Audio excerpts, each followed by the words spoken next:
Welcome to this week's edition of New York Now. I'm Dan Clark. It's the start of a new year here in New York, and I think that we can all agree that 2020 felt like it was going to last forever. And it feels like that all started in March when the first case of COVID-19 was diagnosed here in New York. At the time, no one really knew how bad it was going to get, not even Governor Cuomo, who's now been 9 months with near daily briefings on the virus. Check out this clip from him in March when the crisis was just starting in New York. I am telling you, it is inevitable, but that this will continue to spread. It is inevitable that it will continue to spread. But what does that mean? The basic fact, 80% of the people who get it will self-resolve and may not even know that they had it. That's 80%. 20% may get ill. Lethality rate, according to CDC, 1.4%. Lethality rate for the normal flu, 0.6%. Double what the normal flu would be, if the CDC is right.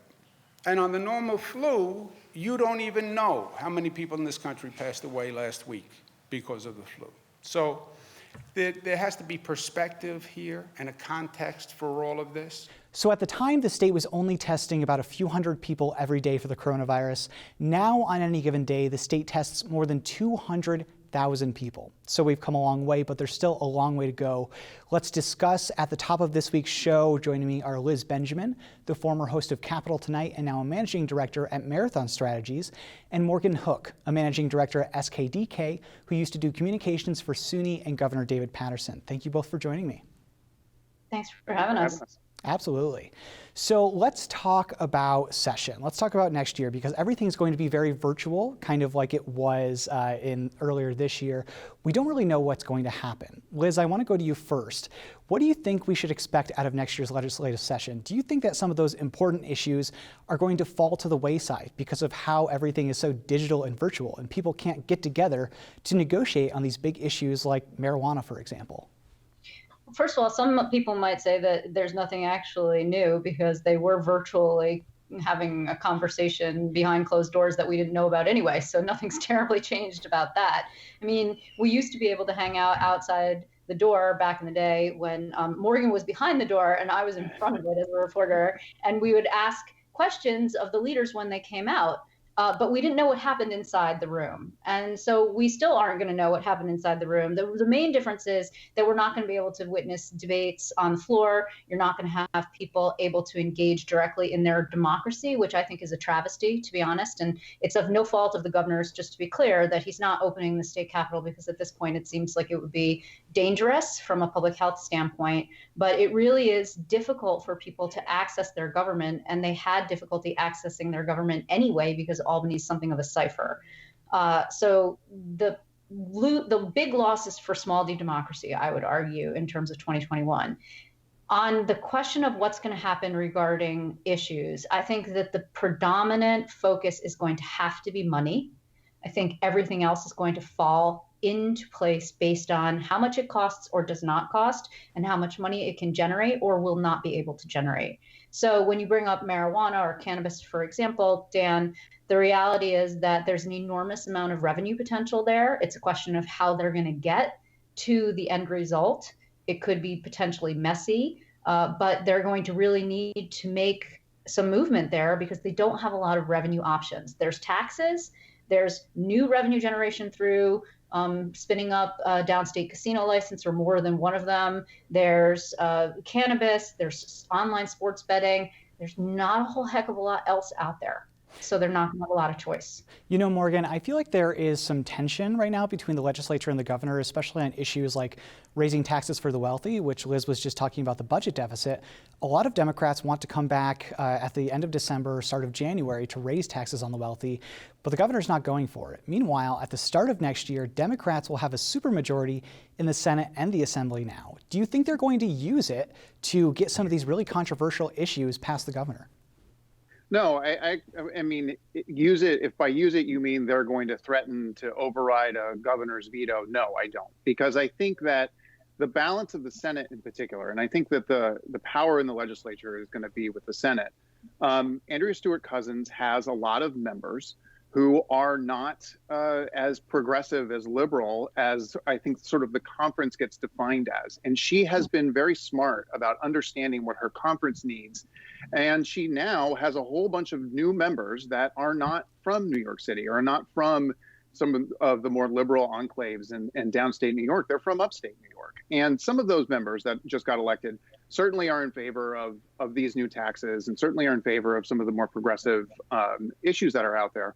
But there are a lot of those members who are not going to be ready to go along with whatever the Democratic Socialists want to do in the New York State Senate. So I think the conference leader understands that. She understands what needs to happen for her conference to be successful moving forward.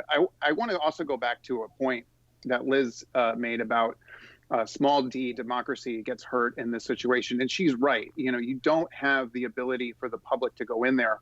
But I think we also know that in Albany, a lot of times the people who are actually going into the Capitol are well-moneyed lobbyists and people who have power to run ads or to create a lot of noise in the Capitol, literally and figuratively.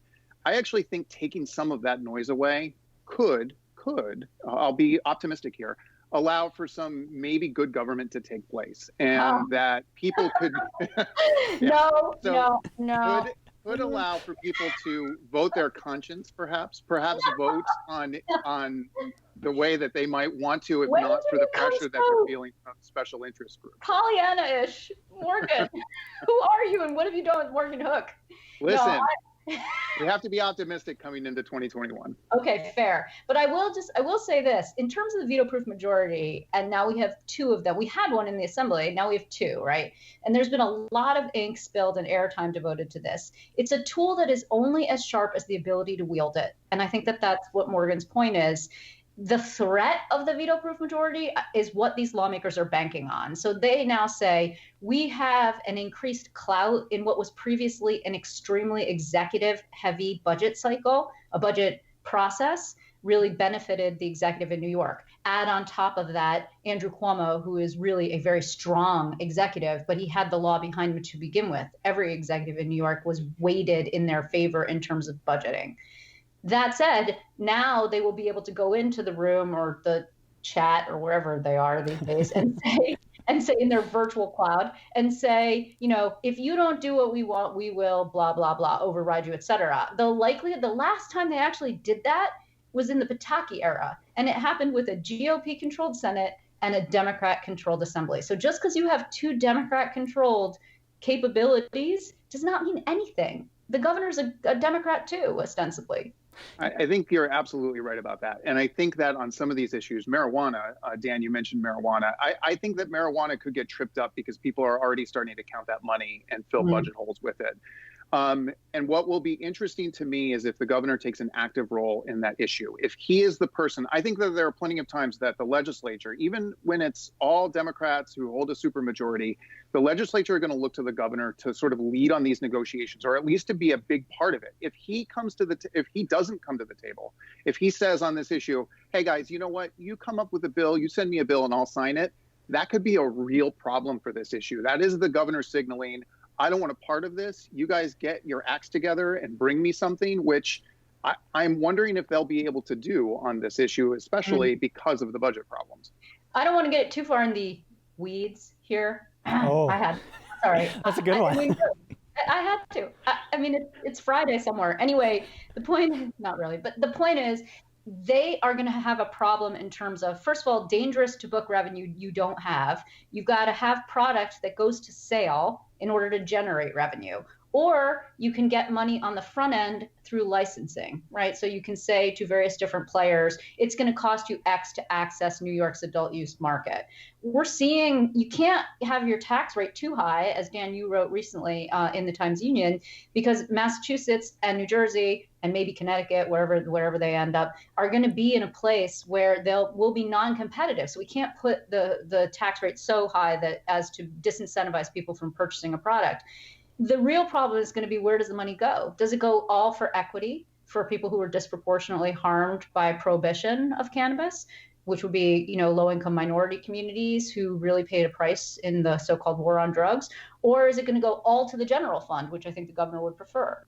Those are going to be the real problems. And, that, to your point, when the assembly said, we want to come back and pass taxes, and the speaker said, I'd like them to be retroactive into 2020. And the governor said, great, if you're coming back, let's do the whole budget. Ha ha. Yeah, and send me a bill. Right. But right, exactly. Exactly. And I don't. Go ahead. Yeah. The governor daring the legislature to produce legislation that they can all agree on and bring these different groups together, the different groups within their own conferences, I think is a challenge that the legislature doesn't necessarily want a part of. They want the governor to be their foil just as much as the governor has wanted the legislature to be his in the past. Right. And I think that's an issue that we will be watching in the new year as this weird dynamic continues to evolve with the legislature. I have to let both of you go, but fantastic work. Thank you so much, Liz Benjamin and Morgan Hook.